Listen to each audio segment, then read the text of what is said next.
Welcome to our channel.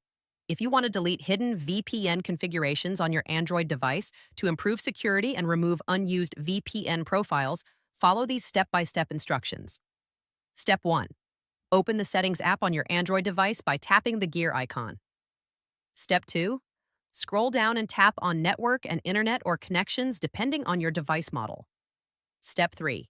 Tap on VPN to view all VPN configurations currently installed on your device. Step 4.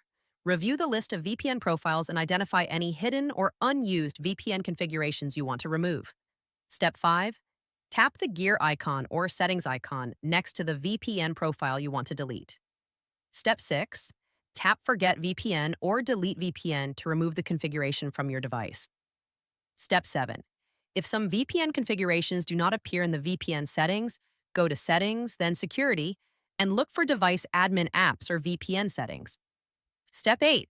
Tap on any VPN-related apps listed under Device Admin Apps and deactivate them before uninstalling to fully remove hidden VPN configurations. Step 9.